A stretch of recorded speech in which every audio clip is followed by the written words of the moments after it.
Stop vongole, start photography. I say bye-bye.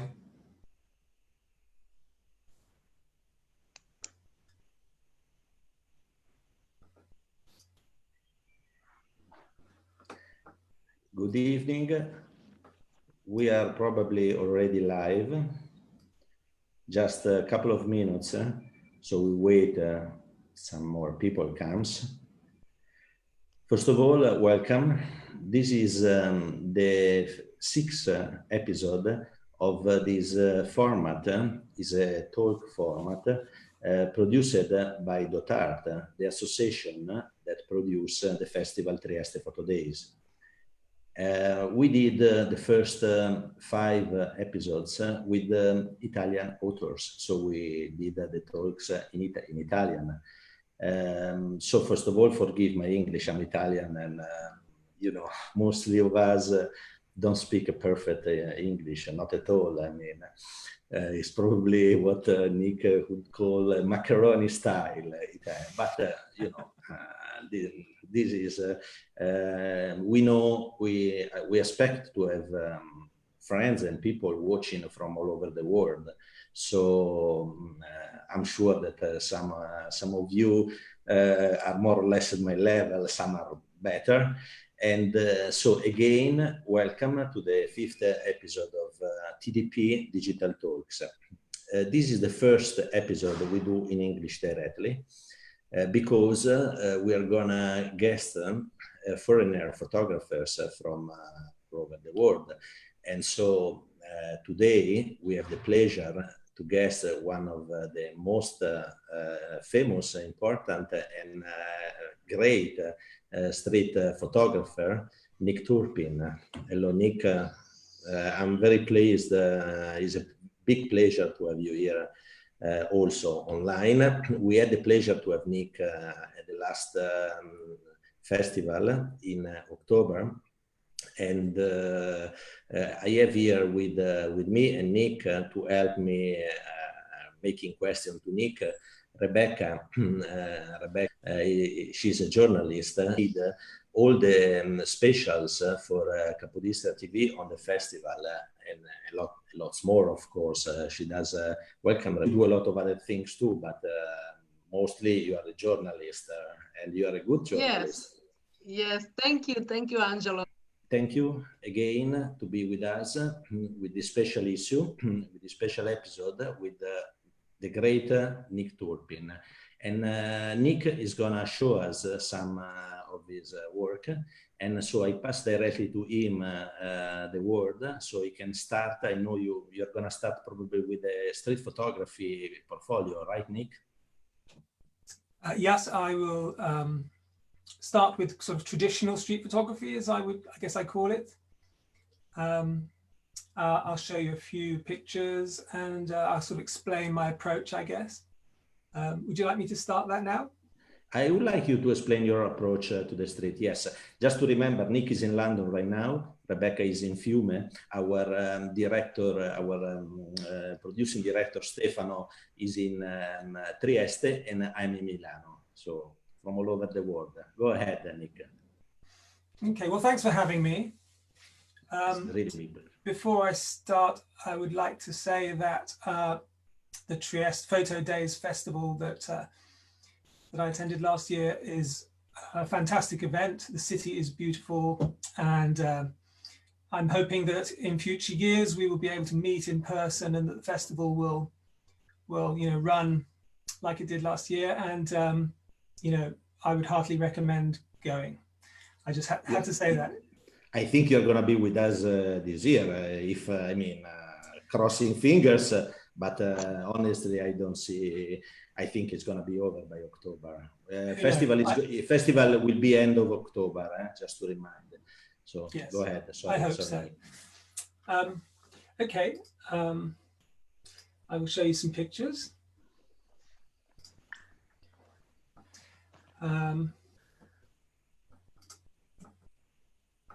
Let me share this with you.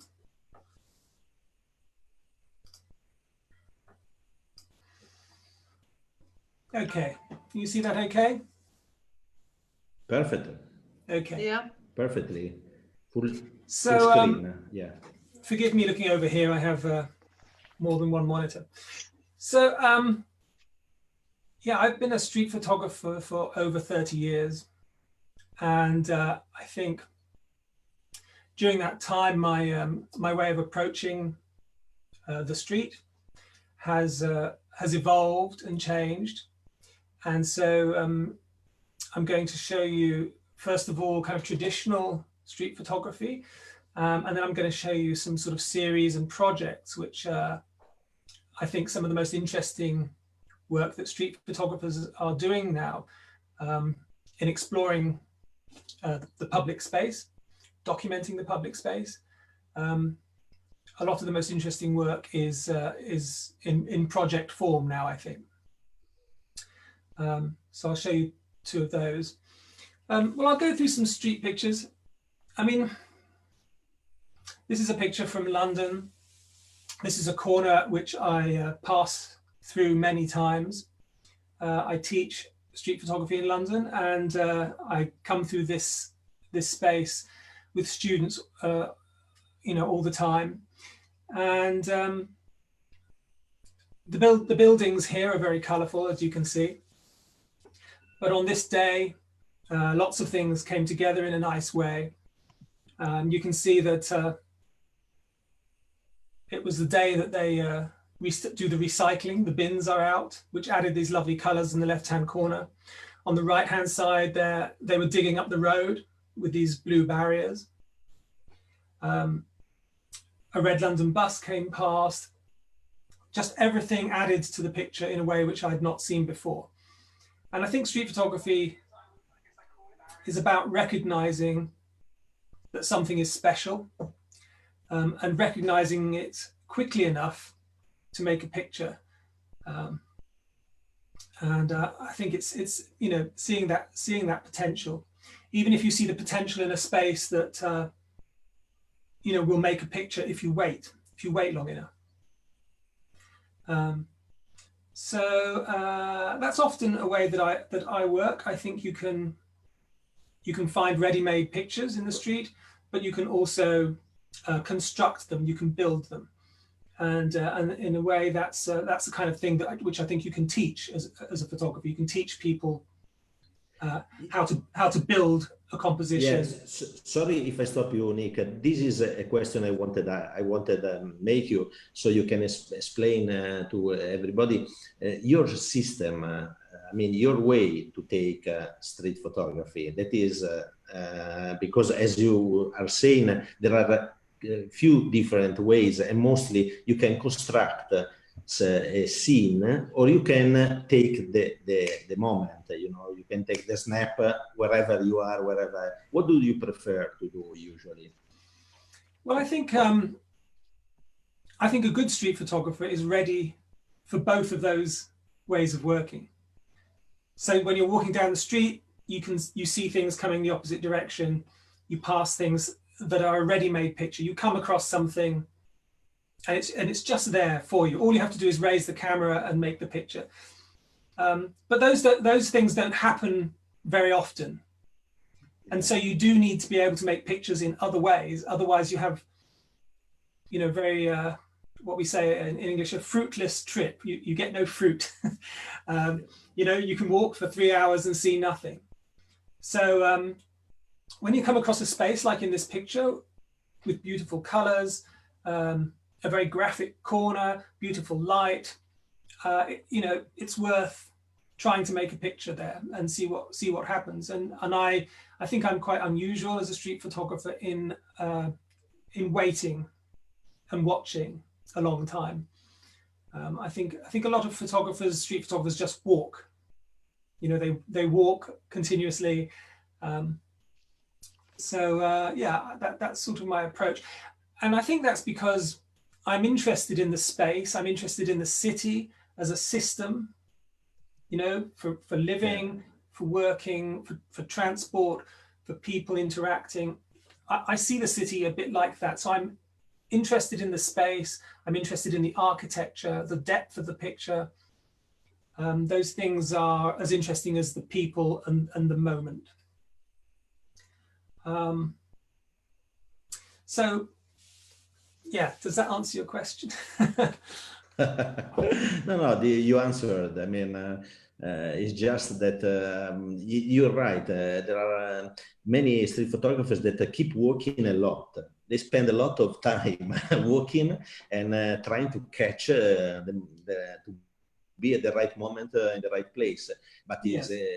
you need a lot of luck also, good luck and a lot of time to do that. Yes, I mean, speaking of luck, I think to some extent you make your own luck, which I think is a bit of a cliche phrase, but I think it's very true for street photography.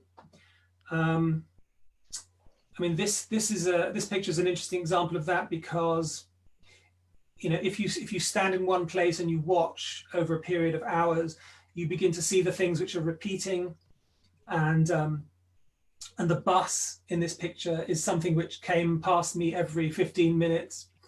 You know, it is a London tour bus. Yeah.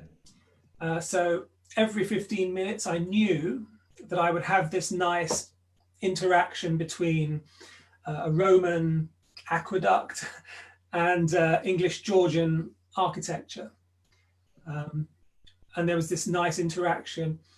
And I took a lot of pictures, but eventually I was lucky, because the lady obviously walked towards me across the road, and that was the extra element that I needed to make the picture. Yeah, we have Jill that just wrote, "Luck favors the prepared." Yes. Yeah, luck favors the prepared mind, or something, I think, isn't it? Yeah. Nick, I think it's true. Nick, can I ask you something? So when you look, for example, for some location, you observe it maybe for days, or it happens by chance? Often I will watch a space that looks good. If the light is nice and the spaces, there's lots of people and the architecture's working. But sometimes I won't get the picture that day. And so I'll look at my watch and make a note of the time. And I will remember to come back there the next time that I'm in London. I'll say, oh, at 3 o'clock, it's really good at Piccadilly Circus, looking west. And I have a little, you know, memory of the places in London that have potential, but I haven't yet got a picture there, but I know there is one. So sometimes I return again and again if the light is right. So, but yeah, I'm quite patient, because I have a feeling that there's a picture there, you know. I'm looking through the viewfinder, the composition is nice, but I just can't get the moment. And I think I've said a lot that a good street photograph, I think, combines those two things: a fantastic composition, beautiful frame, and a great moment. You know, most good street photographs have both of those aspects beautifully, beautifully made. Both those decisions beautifully made. So another thing I'm interested in, you know, for me, street photography is a documentary form.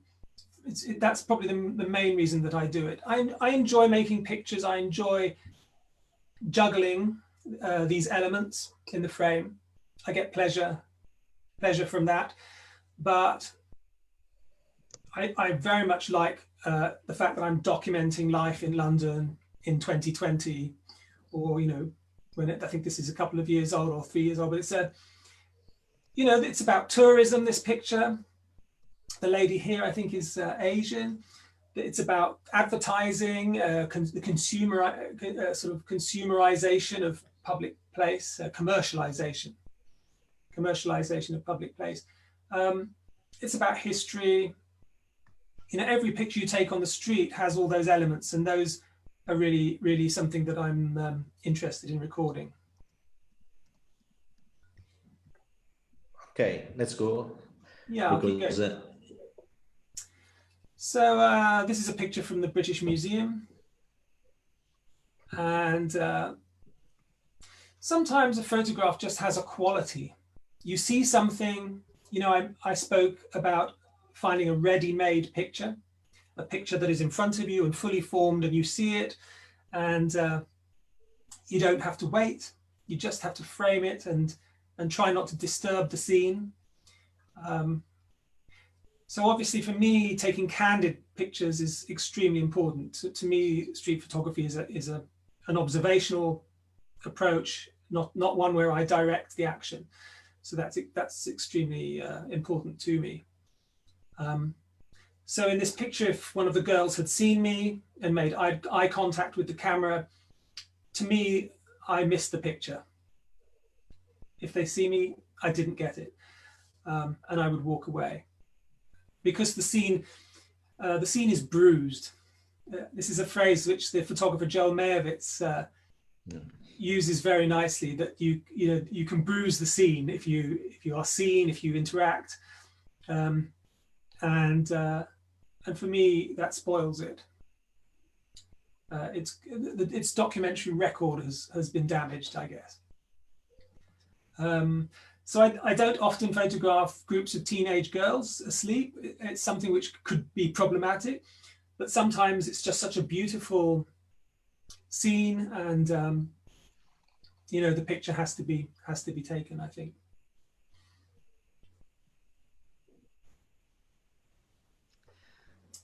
This is a picture which is taken in Milan, and I think this picture took me over an hour and a half to make.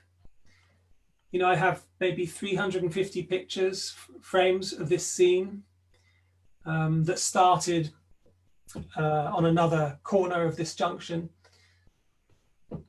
And this street entertainer was building this circle, and I took pictures of him with the circle on the floor. And then I didn't know what he was going to do. And he went into the road and started performing in front of the cars. So sometimes you'll be watching a scene and you'll have the feeling that there's definitely a picture here, but you know you haven't quite got it. And you just have to stay there and try and keep discreet until something special happens in front of the camera. That little extra thing which you couldn't have predicted. And in this case, the gentleman in the wheelchair came past and made this rather nice juxtaposition, I think. And so that's what I'm looking for when I'm watching a scene, for that extra special element. Nick, could I ask you, what elements do you feel make a really good street photo? Well, I think that's changed for me, perhaps. I think when I first started taking pictures, they were quite simple. And so you would see everything in the first moment. You know, you'd look at the picture and it would be funny, or it would be beautiful, or it would be surreal. But you would see everything in the first moment of looking at the picture, and you'd be ready to look at the next one. Now I'm interested in bigger, more complicated pictures visually. So I am no longer satisfied by those simple juxtapositions or humorous pictures that have sort of become a bit of a cliche, perhaps, in street photography. You know, I'm looking to make bigger pictures that show, I mean, like this. I like this picture because it's so wide. You know, the camera is pulled back from the scene so far, and yet we still have a really strong identifiable subject in the middle. You can see why the picture was made at that moment. And it's nice to pull the camera back and catch a wide scene like this where there's lots to look at, but still have a focal point buried in there somewhere. Does that make sense? Yes. So, yeah. It does. Yeah, yeah. So a moment is important to me, a happening. If I take a street photograph and I could come back the next day and take the same street photograph, it's not really very satisfying to me. There needs to be this moment. just yeah, the moment is extremely important in street photography. You know, even historically, obviously, with Cartier-Bresson, the decisive moment, and all of that. You know, but the culture is very important. There's a photograph by Joel Meyerowitz called The Fallen Man, which was taken in 1967 in Paris. And at the center of the picture is a man who's on the ground, and there's a workman stepping over him. And I always thought that the most interesting thing about that picture was this man on the ground. And then I saw a photograph of that junction taken on Google Street View, the same junction 50 years later. And in that photograph, you could see billboards advertising products. You could see North African immigrants, Algerians and Moroccans on the street with their headscarves. You could see people using mobile telephones. There's a Japanese tour group crossing a zebra crossing in this picture. And I suddenly realized actually the fallen man is actually the least interesting part of that photograph. Yeah. Over history, the cultural changes in Paris, in the heart of Paris, they're actually much more interesting, much more surprising than the reason that Joel took the picture. In those 50 years, that picture has taken on a huge amount of meaning as a historical document. And, you know, that to me, that's the power of photography, and particularly street photography. You know, I think a picture like this, you know, a fashion shoot happening on the street is a bit like that. You know, this is something, it's, you know, the whole Instagram phenomena, you know, you see this happening all the time now, which you wouldn't have seen even just 15 years ago in London, everybody photographing themselves with a smartphone. It just wasn't a thing. So, you know, all those issues are inevitably in these pictures of the everyday.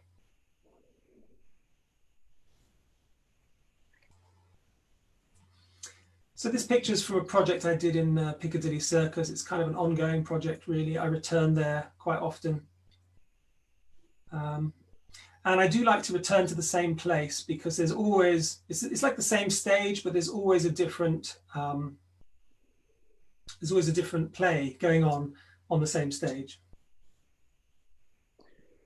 May I give you a question from Giulio that is looking at us online, and yes. Is asking you, several street photographers actually play with the facial reaction of the people they photograph.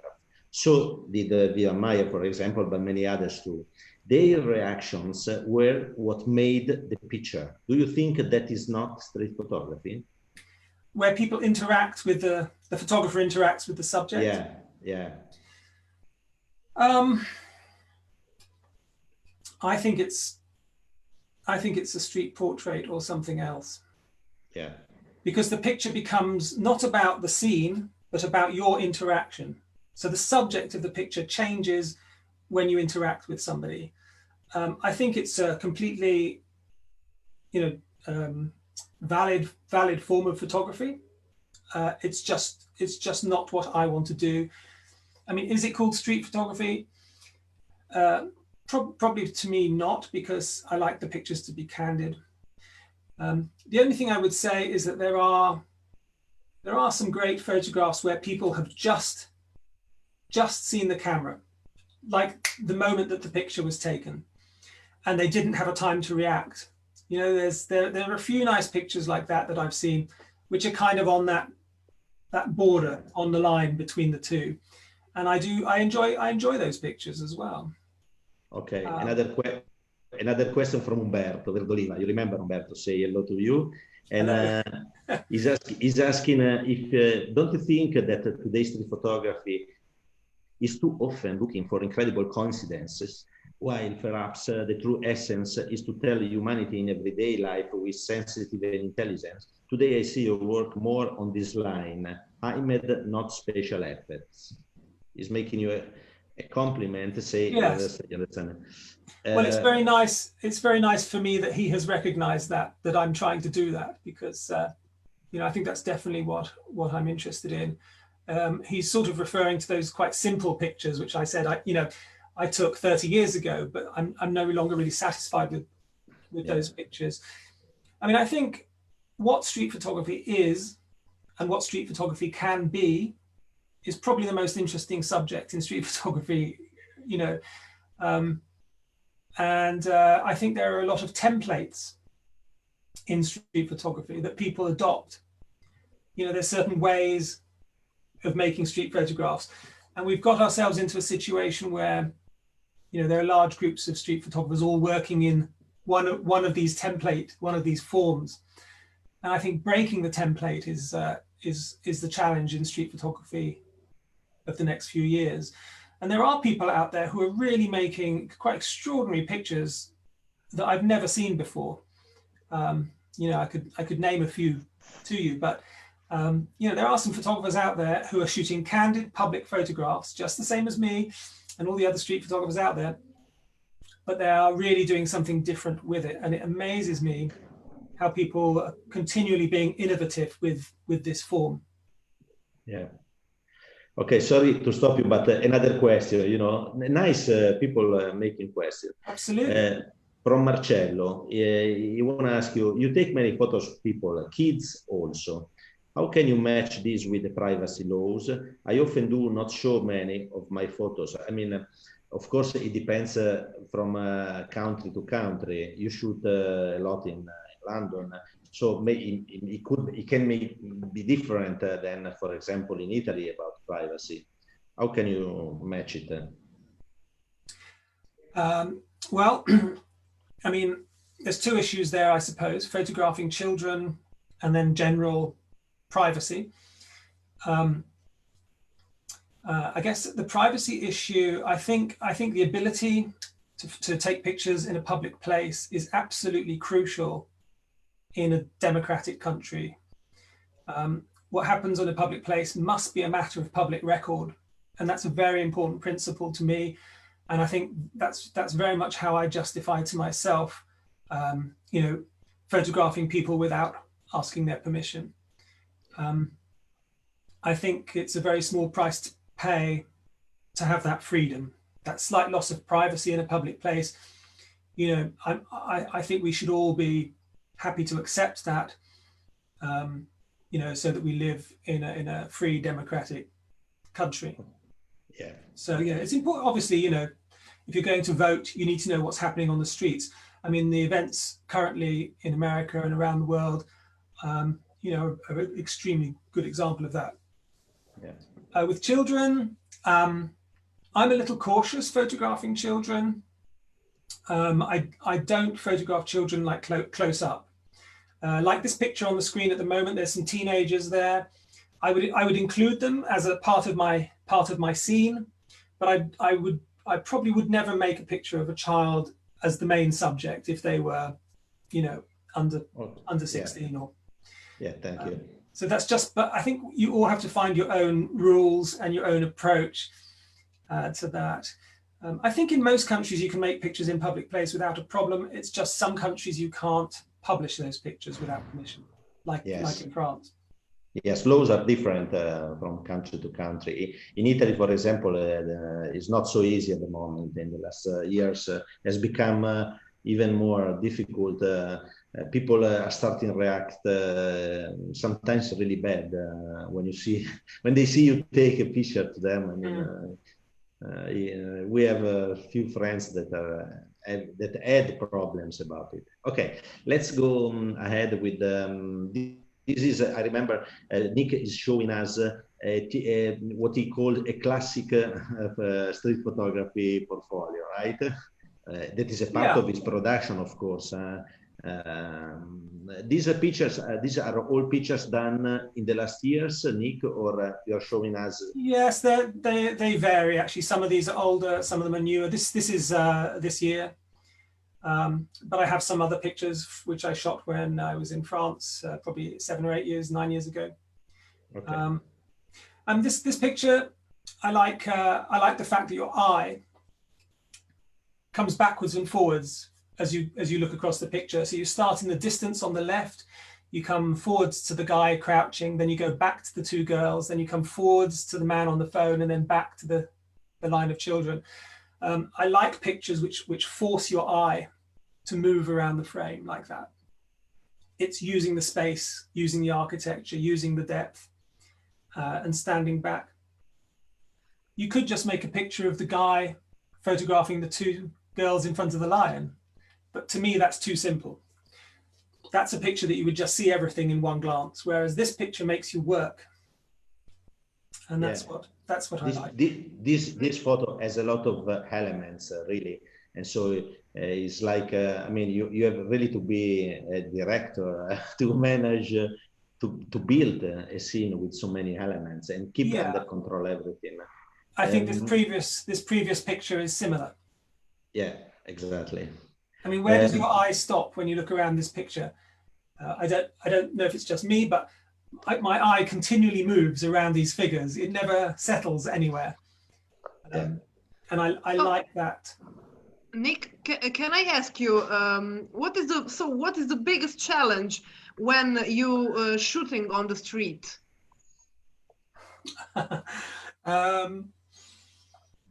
Wow, gosh, that's a good question. I think sometimes it can be maintaining your concentration over long periods of time, because this really does take a lot of concentration, certainly for me. And you're constantly looking for opportunities, you know, minute from minute, second to second, especially when the streets are busy like this. And then you miss pictures sometimes, you know, sometimes you just miss a great shot. It happens to all of us. So just maintaining your concentration and your empathy, your involvement with the people in your picture, all those things are really important to getting a good shot. And just maintaining that over hours and hours, and you know, 5 or 6, 8 hours out shooting in London. You know, sometimes I get a few hours in and I realize I'm not making pictures anymore because I've lost my concentration, and you know, I have to go and have a break, a sandwich or something, or a beer, and come out again. Another question, Rick, from Ricardo. Is a good question. What do you think about street pictures that do not necessarily include people, but stories people leave behind? For example, a street with a lost umbrella or a parked bicycle, you know, the typical objet perdu. Yeah, I think there's some fantastic pictures like that. I mean, there can be the most extraordinary humor in things left behind by people. There's the sort of an implied narrative of what has gone on there before. You know, you find pairs of shoes in the street. You know, you wonder, how did that person walk home with no shoes? And you know, there's an implied story very often. I think, you know, you still have to work hard to make those pictures interesting in the same way that you do with pictures of people. But to me, you know, I don't think you have to have people in the frame for it to be a street. Don't you think that you need to build a story to be able to show a story behind? I mean, you think that in one picture you can anyway show the meaning of the word? You know, this is the problem often in street photography. Yes, if you can do it in one frame, you mean? Yeah. In one picture. Yeah, I mean, to me, that's what traditional street photography is all about. Each picture is a self-contained story, to some extent, you know. In a way, I think that's the difference between street photography and photojournalism or reportage. I think, you know, with photojournalism and reportage photography, you're taking pictures which are different facets of one subject, one theme. The pictures are about something, and you're illustrating the different aspects of that thing. With street photography, you know, they have to stand on their own. They're self-contained. You know, like the picture that's on the screen at the moment, there is a little story there. But there's also quite a nice reference to the photographs of Edward Muybridge, you know, who photographed the running horse. Do you know the pictures I mean? These figures in 4 different stages of jumping down remind me of that. So, yeah, I think they're self-contained stories. That's what I like about street photography. A good street photograph, anyway. Some stories are better than others, of course. So, sorry, Nick.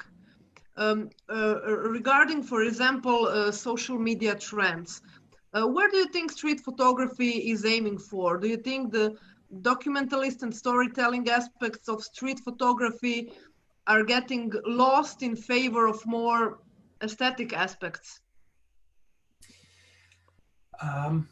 Wow, that's quite a complex question to answer in some ways, because street photography is becoming more and more popular, so there's more and more people doing it. There are people like myself who've been doing it for 20 or 30 years, and I think a lot of us are in a different place to those people who are, you know, doing it as a hobby or a pastime or a social thing. So I think there's a lot of photographers that I'm aware of who are all trying to push the boundaries of street photography. They're experimenting, and they're looking at the borders of street photography, where street photography meets art, where it meets conceptual photography, where it meets photojournalism, documentary photography.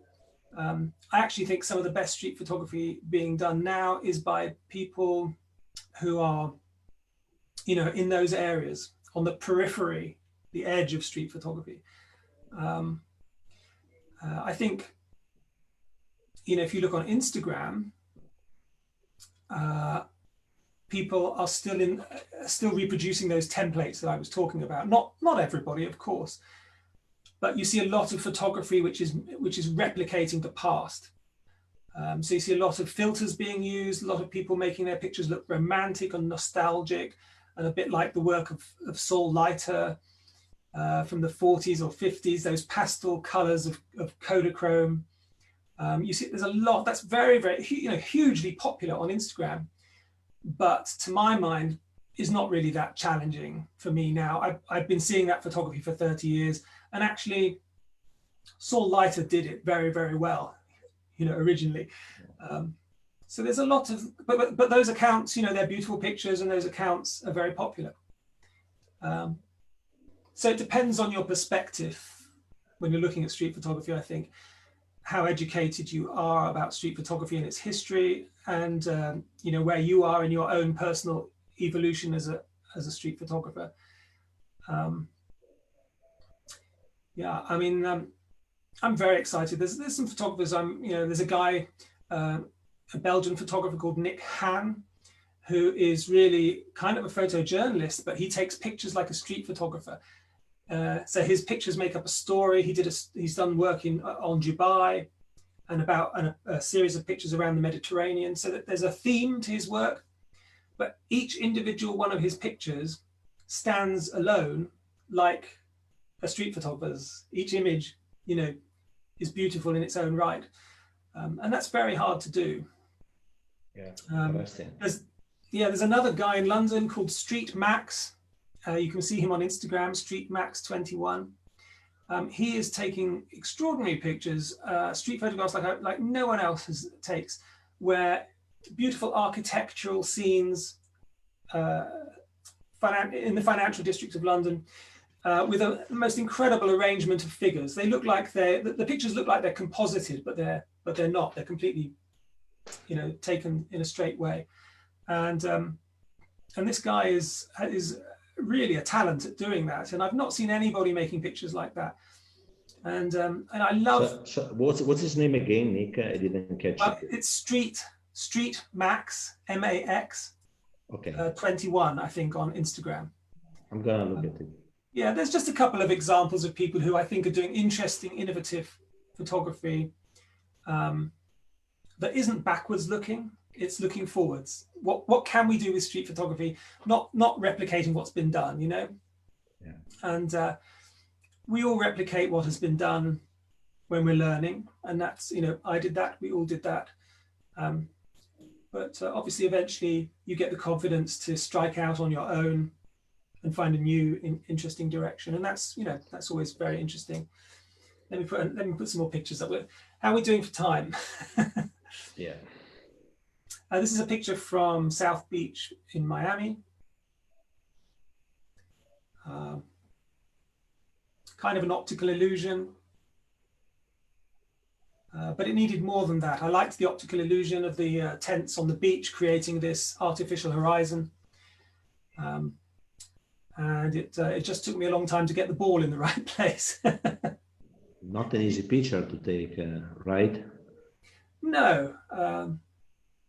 Easy to see, but difficult to capture sometimes. Yeah. But, you know, that's the beauty of modern cameras and digital cameras.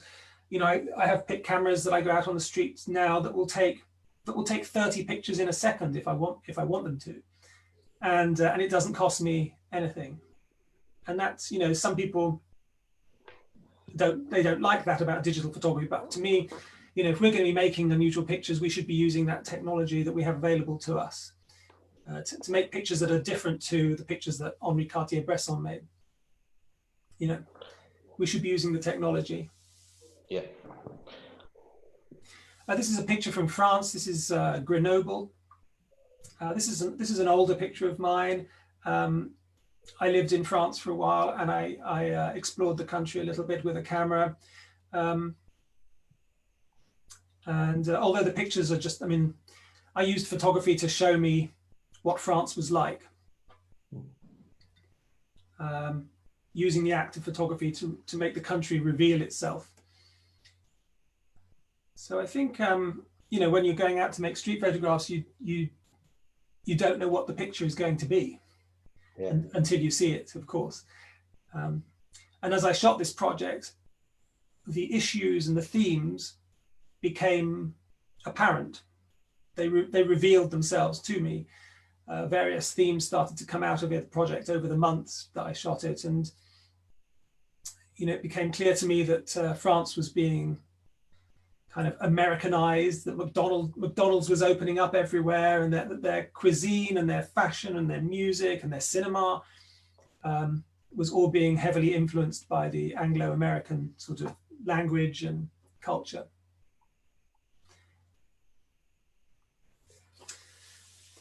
Here's a simpler picture.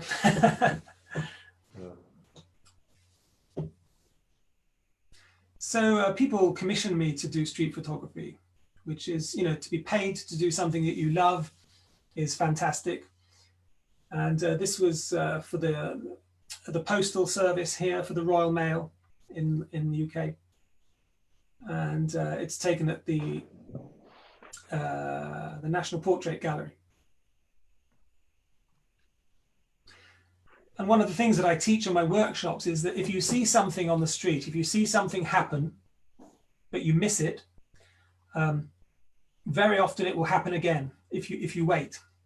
Yeah. And this is a good example. I saw these ladies using their hands, talking about the painting, but I missed the shot. I wasn't close enough. So I walked over, I framed it nicely, and then just waited for them to do it again. And this is something that happens all the time. If you see an interesting person, follow him, and yes, but people doing things, I suppose, you know. A good example from recently is, like, I saw a couple walking and the guy kept squeezing the girl's bum, you know. Yeah. And it was quite funny, and really in a really public place, in a really public way. And you know, and following him every 2 minutes, he did this again, you know, and it was kind of, and then I just needed to find something else that would go with it. It's a bit like collecting, you know, these things.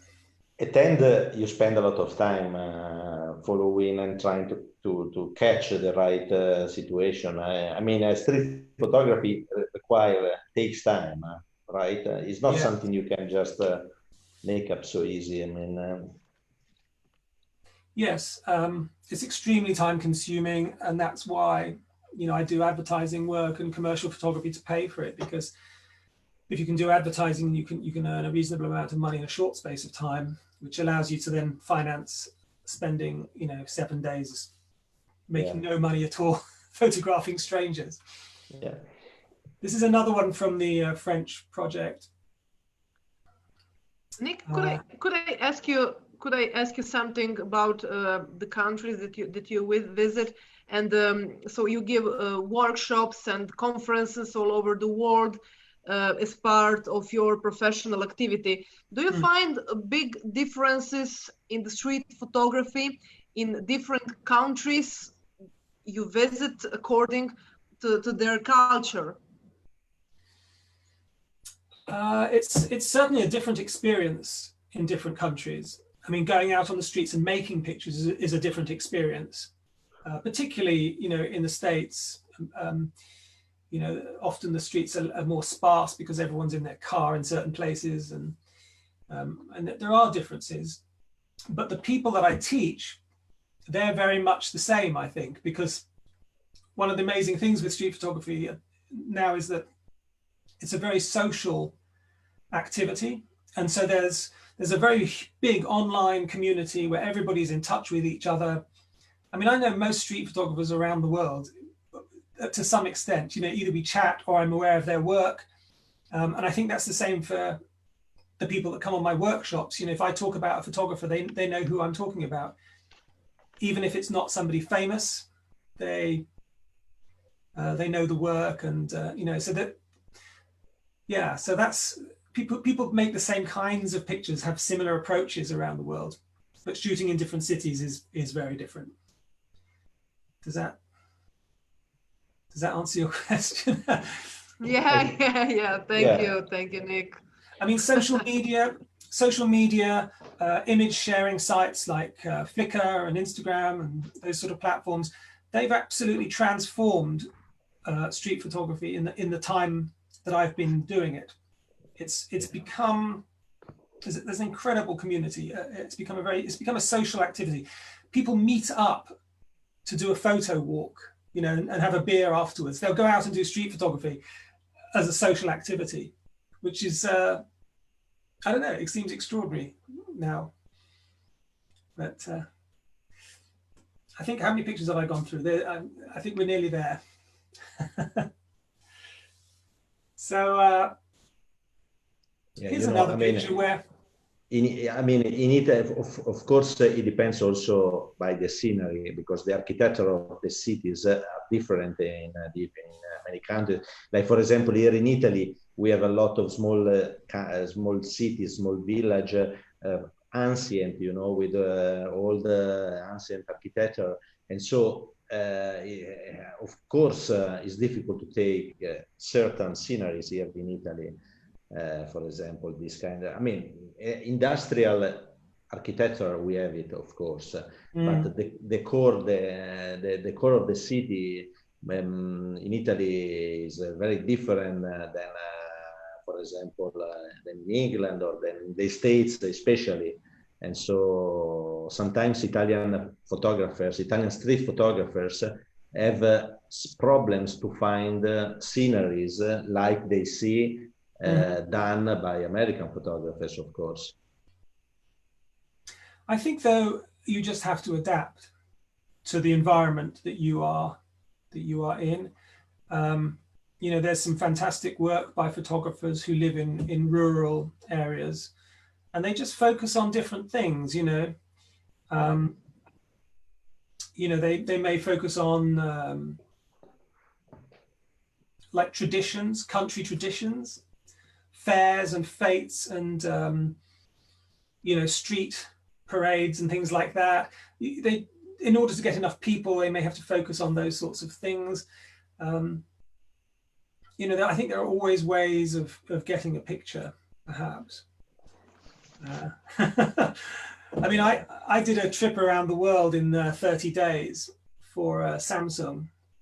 They gave me one of their smartphones, and I had to circumnavigate the Earth in 30 days, photographing in Europe, in America, and Hong Kong and Japan. And, you know, so like almost every other day, I was in a different country, and constantly having to find, you know, get to grips with that new culture, and how people behave there, and what they did in the evenings, and where they were in midday, and, you know, finding a picture. So that was quite challenging. And some places there were no people at all. You know, Yeah. I was in New Mexico and Roswell trying to make a picture, and you know, everybody was in their car. Nobody was on the street. So I really had to adapt. So, but it can be done, I think. Yeah. Okay. Nick, So could I ask you something? If you could witness the perfect street scene at the right moment, what would you want to see? The perfect street scene. Yeah. I Yeah, know that is not. It's a hard. It's a difficult question. I know. Yeah. I mean, in a way, it's an odd question, because every street photograph I've ever taken, I have not been able to pre-visualize it. You know, imagine it beforehand. If I'm shooting an advertising job, I get the brief and I can see the picture in my mind's eye. I can see the models and how I'd light it and how it would be. With street photography, the beauty of it is the surprise, the unexpected. Do you see what I mean? It's, you know, Yeah. it's that thing which happens in the moment, which you could not have predicted. And those are the things which are magical. You know, I mean, I was in Lyon. This picture is taken in Lyon in France. And I was in Lyon city center when a cow escaped. They had a festival of the countryside, and this huge, I don't know, 1.5 ton cow got away and ran through the streets, and people were running with their children away from this huge cow. And, you know, those are the kinds of things which I love. It's like, I mean, that's amazing when something like that happens in front of you. So, yeah, those are the kind of things which I hope for. yeah. The really unexpected, you know, being in the right place at the right time when something really unusual happens, but in an everyday place. That's the best. Okay. Well, this part is very interesting, of course, but we need to go a little bit faster. Sorry, Nick, because you have other things to show. And Okay. Here. Nice. So this is in France, but it looks like America. So that's what I was talking about. Yeah. The ideas and themes which came out of that project in France. This is a small alpine village with a bucking bronco and line dancing and American culture. And that was very interesting to me. And I didn't expect to find that. Incredible. It really looks like being in the States, in the deep, in one of the deep state. Yeah. Incredible, incredible. And you can see that these last two pictures are quite busy. I'm trying to fill the frame with lots and lots of different things, lots of faces, lots of action, Yeah. top to bottom, left to right. And that's something which I still enjoy doing. Quite different from the pictures I took 30 years ago when I was starting out. I think we're nearly there now. This must be the last but one. This is in Los Angeles. I was teaching a workshop there for a week, just off Hollywood Boulevard. And you put a lot of attention on the color matches also. I mean, your picture have always a great color combination, you see. Yeah. I like visual echoes in the picture. Yeah. I like whether it's an echo of the color or an echo of a shape. Yeah. I like those sort of things. they're not usually the subject of the picture on their own, but they add to the interest, the overall. They add a lot. Yeah. So obviously I liked this. They were repairing the road, and he was putting his basketball in the temporary basket there. So while I was taking this picture, they hooked this up to a van and drove away with it, and that was the picture gone. And I get a lot of satisfaction seeing a picture end. It's like nobody else can take it then once the picture has gone. So similarly here, that's the last of these pictures. Okay.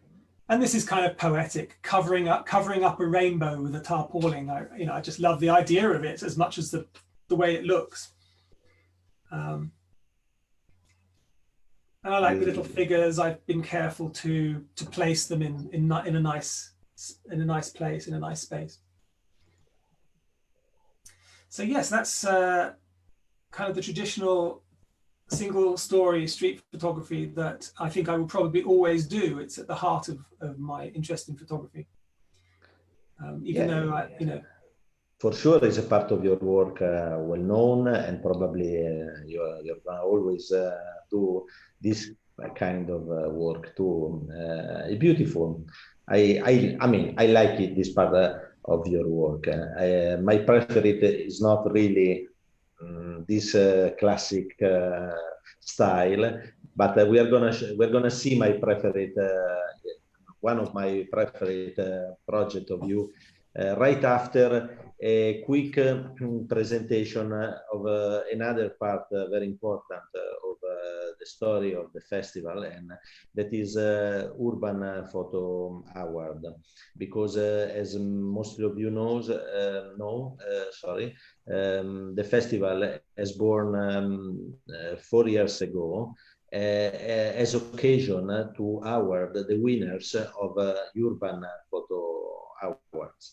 Urban Photo Awards this year is at 11, I think, yes, 11 or 12 edition.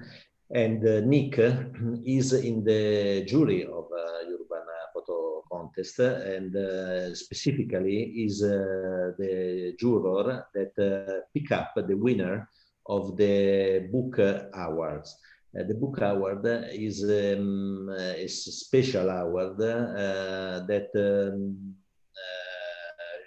allow a photographer to have a book published by the festival, by Dotard, and Nick picked up already in the last year the winner of this award. Exactly. And I saw that Ilya was on, probably maybe still on. Hello, Ilya. Ilya Shutsa is a Russian photographer that Nick, I think you knew already his work, more or less, right, Nick?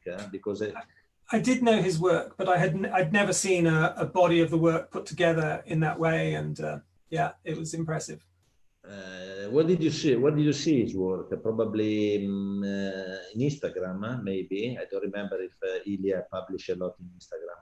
Yes, I think probably Instagram. I think just on social media in general, I've seen his work, and over a number of years. Yeah. And it's always been very noticeable. And the last year, I think we got more than 100 books, 100 projects ready to be transformed in a book, and between those we pre-selected, I think, 20, 25, and we sent it to Nick, and Nick picked up the winner. I remember there were 2 or 3 very nice projects, but at the end Nick pointed the work of Ilya. Hello, Ilya. I don't know if you're still watching us. You can say hello. And Ilya came to Trieste last year, so Nick awarded him directly, and was nice to have a Russian photographer. I mean, It's not easy. We were supposed to have a photographer from Bangladesh too, that was the winner of the single shot, but he couldn't get the permission. We had photographers from all over the world, but from Russia, I think we had 2 or 3 Russian photographers last year with us in Trieste, right, Stefano? It's true? I think so. Yes, it's true. It's true. Okay, so we have Stefano that is behind us, directing this live show. And so I think the call for the book is still open, right, Stefano? Is open till end of June. Till the 14th of June. Ah, okay. It's open till the 14th. When Urban ends, yeah, in 11 days. Okay, so it's easy to find the call on Urban site. And this year, Nick will pick up the winner of the 2020 edition, and he will award in Trieste at the end of October during the festival. I think it's a fantastic opportunity for a photographer to, you know, have their work transformed into a publication, and you know, and have a nice object made of it all. It's yes. It's an opportunity.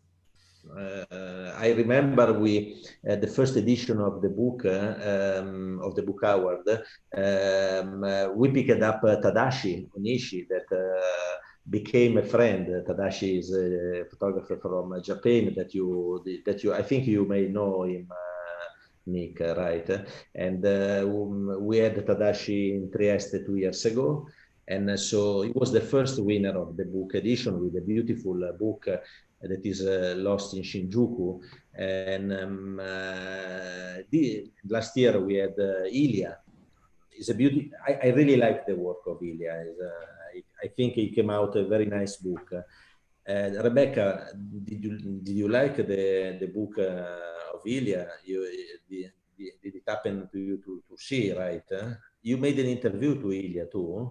No, with Ilya, I didn't make an interview.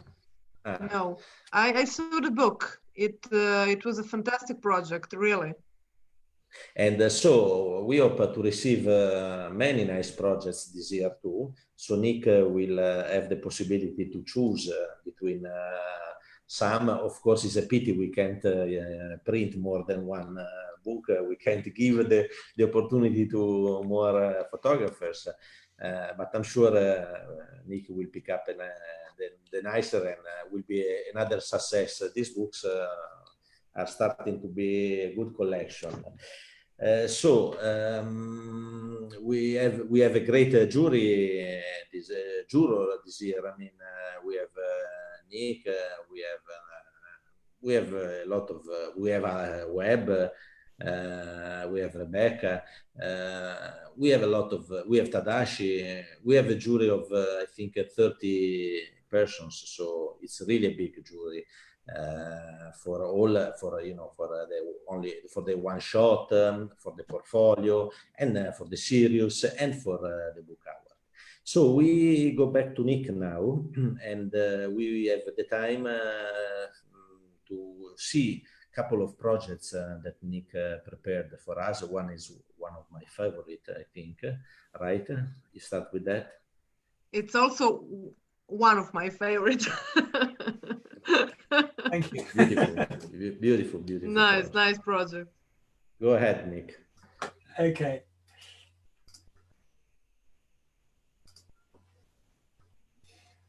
Okay.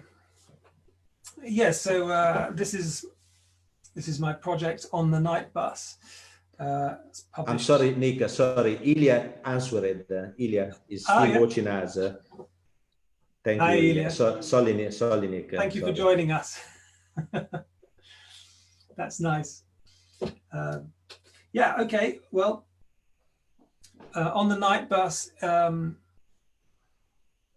is an example of a new direction that I took with street photography, and Can we call this street photography? I don't know. Does it matter? For me, it's a candid public photograph. I'm observing people on buses, commuters coming out of London in the evening, and I'm using long lenses, not the traditional little, 35 or 40 millimeter lens of the heritage of street photography. So I'm trying to explore a subject. Each individual picture should be, beautiful in its own right. But I wanted to, shoot a series, shoot a project. So these pictures are taken between about 5 o'clock and 7:30 in the evening. Over 3 winters. It took 3 years to do the project altogether. And initially I took pictures slightly wider, and you could see the frame of the bus window and some idea that it was a bus. And I quickly realized by shooting them on a longer lens, more tight, that the pictures were more difficult to read. They were more ambiguous, and which made them more painterly, emphasize the colors and the other aspects of the images. So Nick, these intimate images look more like paintings than photographs, and each tells a story about, I don't know, this person, or it's incredible, really. It's a very nice project. Yeah, I think with this project I had a few problems to solve. One of them was the technical problem, how to make these pictures intimately at night. Using long lenses at night can be quite difficult. The only light was the interior lights of the bus, and so these pictures are all shot at about 1/40th of a second, 1/40th, 1/50th of a second, on image stabilized lenses with big full frame sensors. I was kind of on the edge of what was, almost on the edge of what was technically possible there, without losing all quality in the pictures. And the location was the other problem I had to solve. I knew what I wanted to do, but it took me a while to find the place in London where I could get a raised position. So I'm standing on a raised mezzanine, a platform outside of a shopping centre in South London, and I'm shooting into the top deck, the upstairs windows of a double-decker London bus. I'm sorry, but it's the same location. It's only one location. I didn't. It's one location, yeah. Yeah. Okay. And did you spend 2 years capturing this? Three winters, 3 years, yeah. 3 years, okay. And the reason for that was to get the variety, the different types of people, different types of picture. In the first few weeks, I tested how to make these pictures and what I wanted to do, but to get a variety of people. And because I could only shoot for 2 hours an evening, I was restricted, with that. And I mostly shot on days when it was wet or the temperature was very low, so that the windows were steamy and the rain was on the windows. And so I went out on certain days. It was very cold when I made these pictures. I had hand warmers, chemical hand warmers in my gloves, so that I could continue to use the camera. And these are the kinds of moments that I'm looking for. These are the kinds of things which you don't see all the time. And this guy even has a kind of tear running down here on the window, which is, I don't know if you can see that, but and I like the idea that there is this sort of presence of a person. Sometimes you don't see the detail of the person, but there's this presence behind the glass. And the anonymity of people is nice. When you live in a city of whatever we are, 8-9 million people, You know, it's a very anonymous experience very often. You don't expect to see anybody you know in London. And I think people on the buses are just being themselves. Like this guy here, he's not expecting to see anybody. He's not in acquaintance with his family or anybody from who he works with. This is a very personal moment that we're capturing here. He doesn't know he's being observed. And also I like this picture because you can see that there were some children sitting there before him. There's the sun and a dinosaur or a dog or something drawn in the condensation. And he's got his bag on his lap. You know, you have to watch your belongings in London. You have to keep your bag close to you. If you're going to fall asleep on the bus, you have to put the strap over. You know, I mean, it's not crime central, but you do have to be a bit careful. Also here. Yeah, well, yeah, exactly.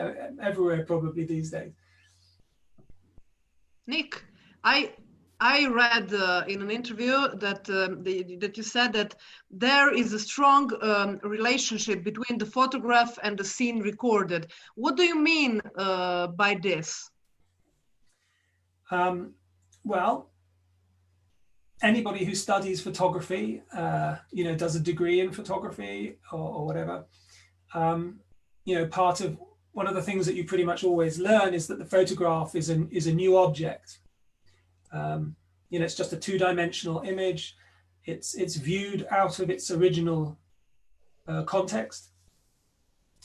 And some people, you know, doubt the relationship between the photograph and what actually happened. And I take that on board. I understand that view. But I also, you know, I also have my mother asking me for pictures of her grandchildren. You know, in real life, in everyday life, we generally still assume that there is a very strong connection between the picture and the real person or the real scene. And so this is why I'm very keen that photographs should be straight and not manipulated, you know, afterwards. Because photograph literally means drawn with light, not drawn with a computer afterwards. So, you know, this image we have on the screen now, that the light from that woman was etched on the sensor, you know, appeared on the sensor and was recorded. And it was interpreted by the camera, the software, and so on. But it's a fairly accurate rendering of the scene that I saw. And so I have a lot of faith still in a strong connection between the photograph and the real event that it portrays. Yeah, I mean, it's important to me. That's why I don't manipulate my photographs, why I'm very much against it. It's you know, I still believe they are a record, not a 100% accurate record, but I think there's a strong, that's why I use the phrase strong relationship. So basically, when I'm working on a project like this, I make these little prints. I have a printer which does the little 4x6-inch prints, and I go out and collect the pictures. So I'm always looking to come back and pin another one on my pinboard and build the collection, and that helps me to get the project finished. You know, that's a very useful way of sticking to it. It's very easy to start a project. It's quite difficult to finish one, I find. Yeah. Especially with street photography, where you can't just book a model or book a portrait session. You know, it takes as long as it takes. And so when you get a picture like this one, which looks completely different to all the others, it's, you know, it's lovely to be able to put that into your collection, and you're one picture closer to a book.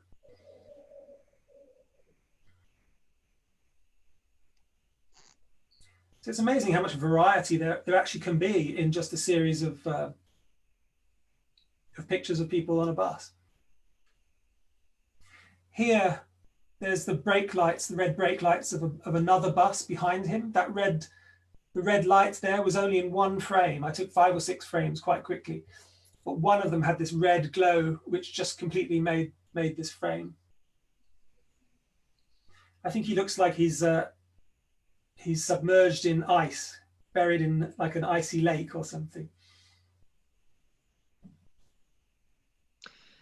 Nick, why did you choose London for this project? I know that is obviously it's your city, but yeah, why? Partly, I think you can make pictures, you can make great street photographs anywhere, as I've said before. You don't have to travel to make great street photographs. You just need to see your own city with fresh eyes. A friend of mine uses the phrase "permanent tourist" in the city you live in, to be permanently a tourist in your own town. Yeah, I mean, sorry. Next week we are going to have an Italian author, Diego Bardone, that lives here in Milano, and he shoot only in Milano by years. He's he's in love with this city, for example. I mean, I agree with you. I agree with you completely. You don't need to travel to go on the other part of the world. I think street photographers actually fall into 2 categories. You do get street photographers who travel all the time. I do know, there's some good examples of even contemporary street photographers who are always traveling. They almost have to travel to make new pictures. And then there's a whole other group of photographers who just love to work away on the streets that they know and recognize and the places. I mean, we're looking for such extraordinary moments, such unexpected scenes that they could just pop up anywhere, as easily on the streets that they're different every day you go. I've never found that I had to travel to make pictures. Yeah. And also another factor, of course, is that, I'm an older guy now. I'm not in my 20s. I have responsibilities. I've got 2 teenage sons. I have to work. And so I have my photography work is here. And so I choose projects which I can do easily. The project I shot at Piccadilly Circus, that's because the train from where I live arrives close to there. And so it's easy. If I'm working at my desk here and the sun is good, I can pick up my camera and I can be there making pictures in about 40 minutes. So, I make life easy for myself. And this, where these pictures were made, were close, easy for me to get to. Yeah, it's also true you live in an interesting city. I mean, London. There are people that live in small villages that are not so easy to find scenery. In London, you have a lot of possibilities for sure. But this is a perfect example of a nowhere place. I mean, this could have been taken everywhere. The fact that it's closer to your home doesn't mean anything. I mean, the beauty comes from the work, and it could have been done everywhere, really. I mean, it's an idea, essentially. Exactly. It's an idea, and I think every street photograph you take, even the traditional ones which I showed earlier, they're just ideas, really. Each individual picture is an idea, and here the project is an idea. And that's the key thing with photography. Photography is just a medium. It's like painting or sculpture or film. You've still got to have something to say. You master your craft, your camera craft, but you still have to be coming from somewhere with something to say. And that's important. Most of the most interesting photographers, I think they have a message. They have something which they're expressing in their work or interested in. Did you photograph during the pandemic now? Yes, I've been actually working for a London organisation. I've been working for the organisation that runs the transport network in London. So I've been photographing on the Underground and in stations, and a little bit, on buses and things. So yeah, it's sort of been paid work, in fact. It's kind of street photography, recording it for them, creating a record basically on the transport network, and also doing portraits of people in their masks for advertising posters and things. So yeah, I've been lucky. I'm one of the few photographers I know who actually have managed to work over the last 2 months.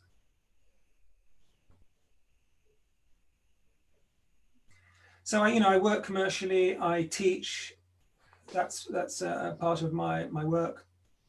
I sell prints. So this particular image, I sold a print of this a couple of weeks ago.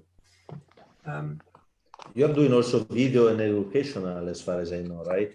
I do film work as well. Yeah. I mean, that's one of the things which I've had to learn really to make a living. I mean, being a street photographer is probably the least commercial form of photography. We photograph reality. We're not making things look beautiful, so it's quite difficult to get commissioned. So you have to be quite adaptable, and learning film has helped me to make make a living. On Friday, I'm working for an American magazine. I'm doing a day in the life of somebody in London, following somebody for the day, recording, how they work, the meetings they have, the things they do. So that's kind of like street photography as well. So those are the kinds of commissions which I can get and street photographers can get. Nick, which aspects of urban photography or street photography do you find most personally rewarding?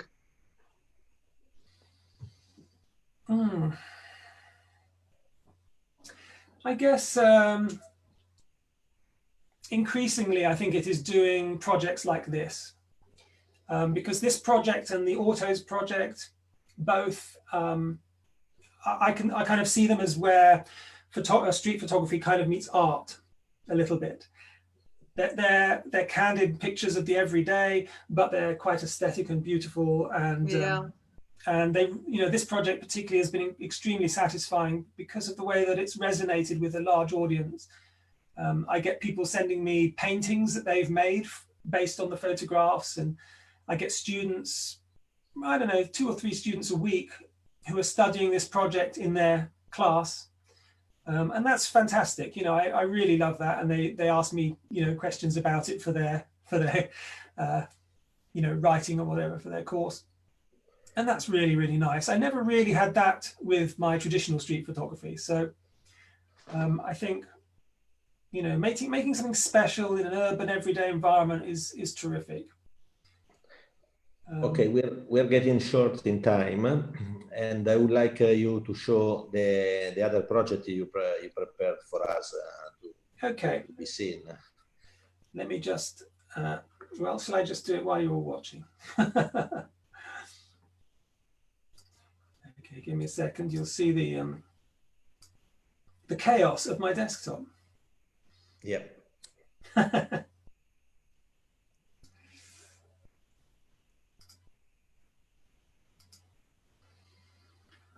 Okay. Oh, okay.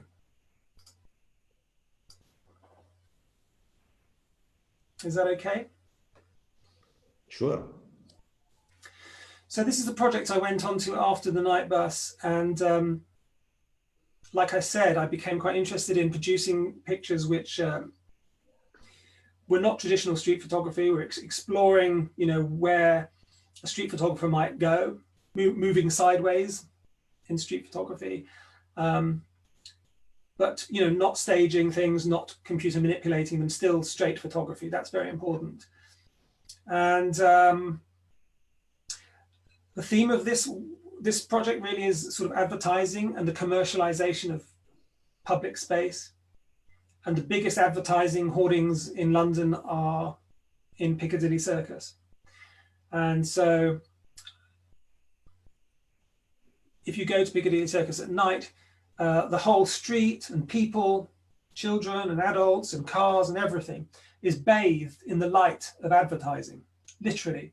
Coca-Cola red, Xbox green in this case. There's all these colors and logos which we are familiar with. And I wanted to find a way of photographing that, a clever way. And also, I want to make pictures which I've not seen before. That excites me in other people's work. And it's something that I'd like to do myself if you can. And it's hard, after 170 years of photography, it's hard to find a new and unusual way of making a picture. Yeah. So basically, this project started with an observation, much the same as the night bus, something that I saw and thought, wow, that's, you know, if you cut out the rest of Piccadilly Circus, that is really quite beautiful. So here we have a laptop. I think this is advertising, you know, a laptop. And it's on a brand new shiny car, which is probably the most expensive thing that most people will buy after a house, perhaps. So the project, you know, is about consumerism. It's about commercialization and advertising. But when I first started making the pictures, there were these big blocks of color, and they very much reminded me of pop art. And, you know, the screen prints, perhaps of Roy Lichtenstein, or, you know, that sort of school of pop art that was looking at everyday objects and making them art, found objects, and using the logos and colors, and, you know, Warhol's Campbell's soup can and things like that. You know, sure. There's a kind of echo of that in my mind. I don't know if people will see it, but you found a very interesting way to build that. Yeah. Practically, you use the cars as a That's right. I use the cars as a screen to capture the light from the advertising. So they're digital billboards. So they're very bright. They're changing all the time. Every 2 weeks, the advertising changes. Yeah. So I would go and work there, and then I'd wait 2 weeks and then go back again. And there would be new colors. And you just get a glimpse of a logo, you know, the Twitter logo here. You can see this is Samsung, the blue of a Samsung ad. The other thing I really like is that when advertising photographers photograph cars, they use these enormous soft boxes, you know, which come low over the vehicle in a studio, and it's a huge flat light, and it gives you that liquid light look over the cars. Yes. And my pictures of the cars kind of echo the way that advertising photographers light and shoot cars for magazines and so on. So that really appealed to me as well. I mean, this almost looks like a screen print to me. The blocks of color are so flat. Yeah. And because the cars were so bright, and I'm literally photographing light here, the backgrounds went completely dark in most cases. So you can see the top left-hand corner of this picture, Piccadilly Circus is there, but I'm having to stop down so much with the lens to take the picture to expose correctly for this bright light that mostly the street vanished into black. I think this is a Ferrari or a sports car of some kind. So again, you know, I test this principle, find a way of doing it, and then I have to put the time in to get the variety, to find all the different unexpected things which are going to come up. Yeah, I think it came out perfectly. Really, you are in this project. You're using the light, and you're a painter, and you painted it beautiful, really. Yeah, it's got a strong aesthetic quality, which was something that I'm enjoying doing. And I had never seen pictures like this before. You know, I haven't seen anybody do this, and that I also like a lot. Yeah, I agree. Something not seen before. But what I'm doing here is experimenting. Basically, I'm looking for new avenues as a photographer. In a way, street photography is still at the heart of it, and I'm taking little journeys away from street photography, you know, to find different ways of making pictures. Beautiful, this one also. Crazy, isn't it? Yeah. And sometimes you do get a little bit of the street traffic light here. Yeah. Sometimes you'll catch somebody walking past. No, it's incredible, this color palette. It's really fantastic. Yeah, I tried to catch figurative elements in the windows, like the face here.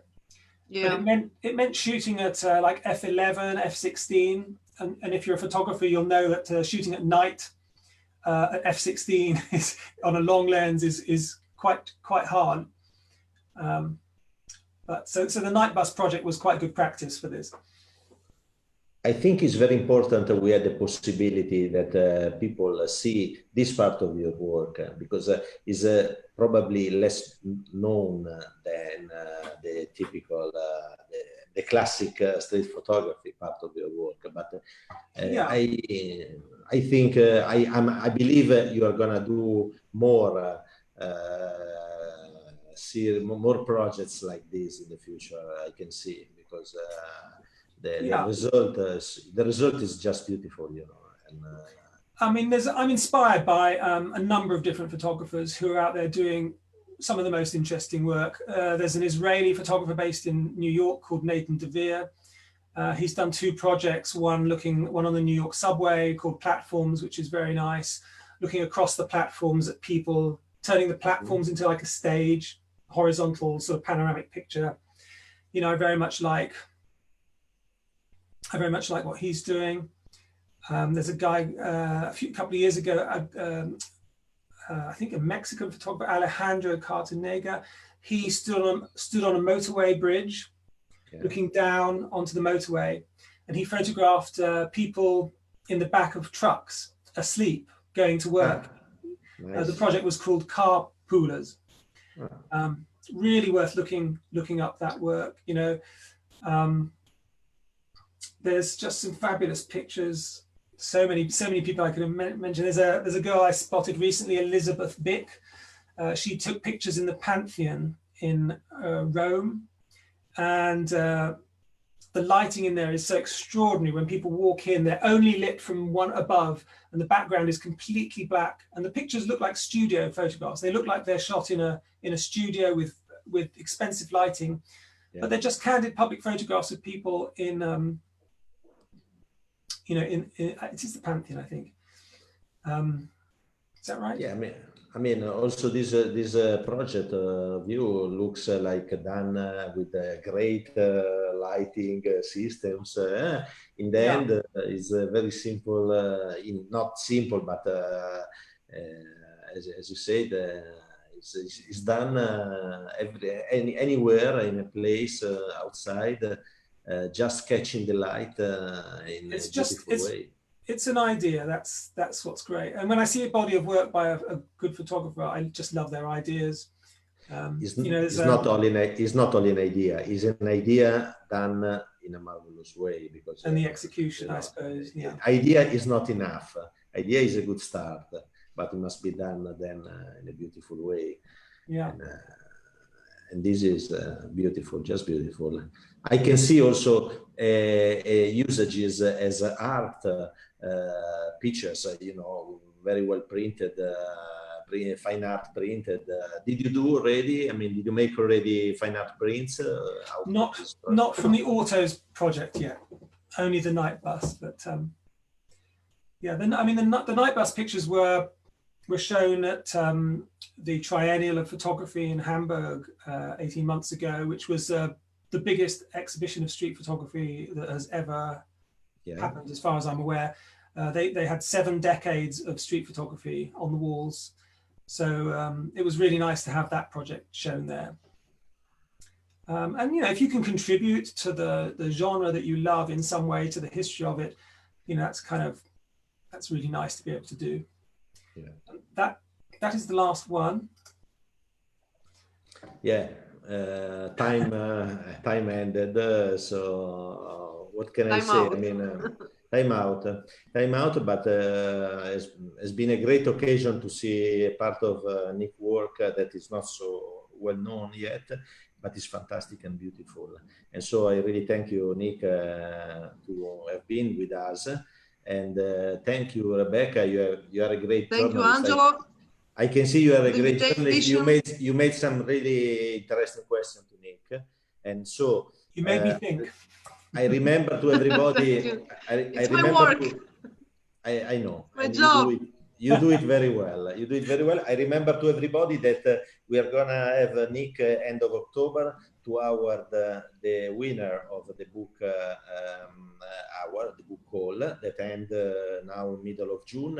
At Urban contest middle of June are ending also the calls for the single shot and the portfolio of the series, with Alex Webb, that is the president of the jury, with Nick, with Tadashi, with a lot of good authors and great professionists. And so we have to close this edition, and we are gonna see again next week in Italian with two authors, Diego Bardone, that is in love with Milano, live in Milano, and shoot street in Milano. And so what can I say? Thank you for having been with us. With Comello, with Francesco Comello next week. And then in 2 weeks with Tadashi and Guido in English. Thanks again. I hope you forgive my English. It was great. I try. Thanks again, Nick.